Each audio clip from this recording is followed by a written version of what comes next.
Turning to the region, I'm tracking the very latest coming up as Mountain News at 6 starts right now. Dedicated to Eastern and Southern Kentucky, this is WYMT Mountain News at 6. Today, officials announced more than $2 million will go towards emergency preparedness in all 120 Kentucky counties. But what does that mean for Eastern Kentucky? WYMT's RJ Johnson has more on what officials are hoping to use the money for. Governor Andy Beshear announced funding to support the expansion and rebuilding process of the Kentucky Medical Reserve Corps, an organization that helps emergency situations such as the COVID-19 pandemic and the July 2022 flood. So it can be support for emergency shelter operations. So like following storms, if somebody sets up an emergency shelter, or if it gets too hot, we set off cooling stations or warming stations if it's too cold. These are the folks that will help staff that and support the folks that are there. Kentucky Cabinet for Health and Family Services Secretary Eric Friedlander says the $2.25 million will help bring in more staff to help different communities. So this funding will help support them. It'll help support bringing more people in.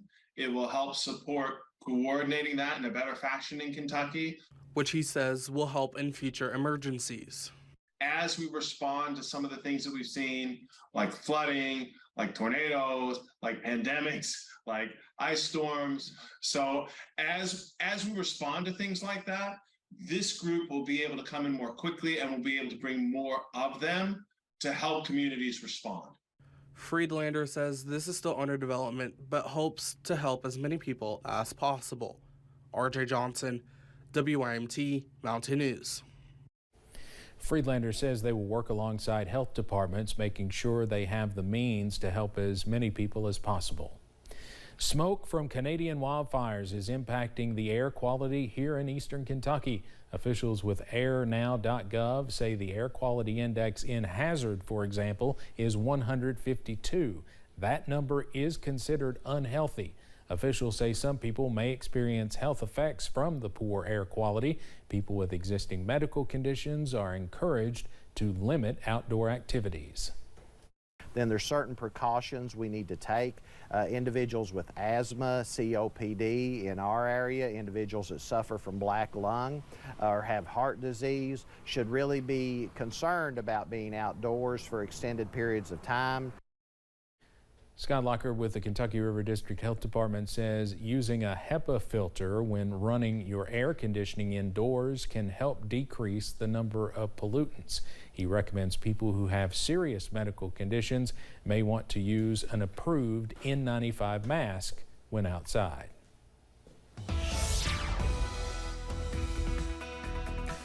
Well, the good news, I just checked with the EPA there in the airnow.gov. We've dropped to only 150 on the AQI, but that's enough to tilt us from the unhealthy category to just unhealthy for sensitive groups.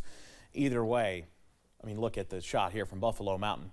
It's best to stay inside if you don't have to be outside, especially if you have issues with breathing, things like that, as we head out there, and it is remaining a rather smoky picture there. The highest concentration of smoke now, southern Indiana pushing into northwest Kentucky, but either way, need to keep an eye on things. Low 80s out there for most, some mid 70s as you head over toward Pikeville, and mid 80s as you head out toward Lake Cumberland. The dew points coming up a little, low to mid 60s out there, so you feel the mugginess.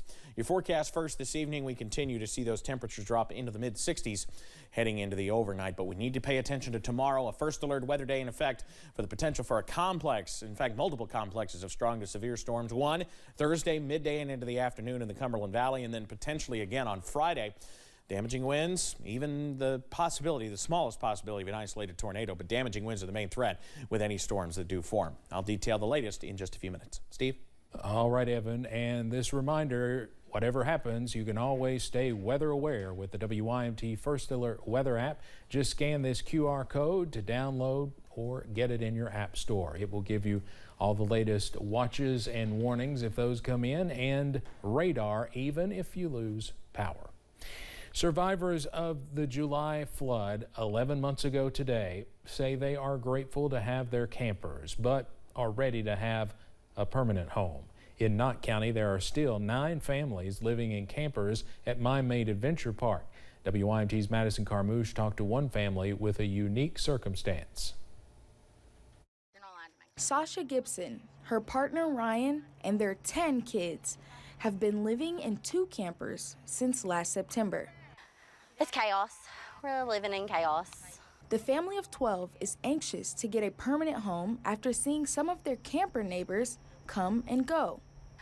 I'm glad to have a place to come to and lay my head down, but at the same time, like, you get knots in your stomach because we have this camper and this camper full of us and our kids, and we're just right on top of each other, stepping on each other's toes. They're always fighting and arguing. Knott County Judge Executive Jeff Dobson says that even though people are still in campers, they are working behind the scenes. We know that it's not happening in the time frame that we want to see, and a lot of folks are getting stressed out. You know, we still have 9 families living here at the ATV park in Knott County, and you know, we want to see those folks get in homes. Gibson says she is hopeful that they will get a home in the next wave of housing, but the uncertainty is stressful. The idea of getting a home is exciting, but there is no 100% guarantee that you're going to get a home.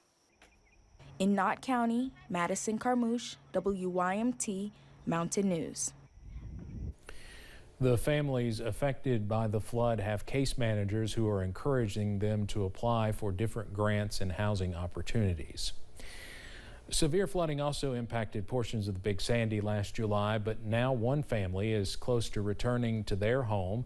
Rob Elkins has repaired and rebuilt his family home and is simply waiting on water service to be routed before his family moves in. The Elkins have already begun moving in furniture despite some finishing touches still needing done, but look forward to being back in their home. You don't realize what you have till you don't have it anymore. And I'm not talking about houses and cars and that sort of thing. I'm talking about being able to sit on the front porch with your family, to just spend time with family, because for the last year we've not been able to. It's just been work. Elkins says he and his grandchildren are still fearful whenever rain and thunder rolls through the mountains. We'll hear more from the Elkins family tonight at 11. New laws related to child abuse, drugs, gambling, and more are set to take effect tomorrow after getting approval from the General Assembly earlier this year. Lawmakers passed more than 170 bills during the legislative session, and the state constitution says new laws will take effect 90 days after the legislature adjourns. Among the new laws include Lofton's Law, making first-degree hazing a Class D felony in Kentucky. House Bill 551, which deals with sports wagering, will also go into effect. You can read more about the new laws on our website, WYMT.com. A federal judge has temporarily blocked a portion of a bill from taking effect. The ACLU of Kentucky had filed a lawsuit to stop a part of Senate Bill 150 that would block all gender-affirming care for trans youth.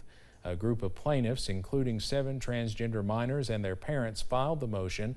The General Assembly passed the bill. Governor Andy Beshear vetoed it, but the GOP-led Assembly voted to override it.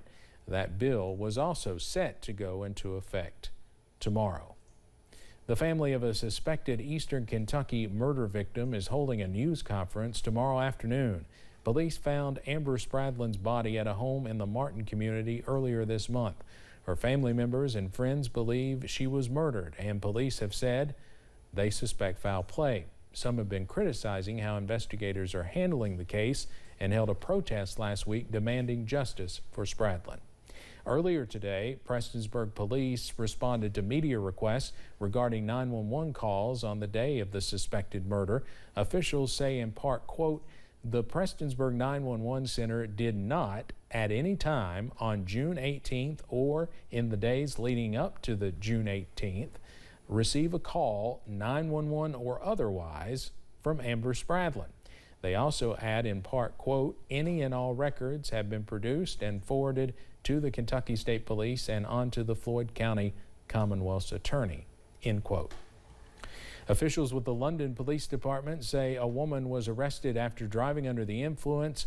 crashing her car behind a restaurant and leaving the scene. On Saturday, officials say they responded to a call about an intoxicated woman crashing her car behind gondoliers. A tow truck driver says the woman got out of her wrecked car and walked away. When officers got to the scene, they say they watched 60-year-old Jonna Jervis stagger in the Arby's parking lot and try to get into another car. Police also say they could smell alcohol, and when they searched her car, they reportedly found an open bottle of Kentucky Gentleman in the passenger seat. Jervis was arrested and faces multiple charges. Stay with us. More Mountain News at 6 after this.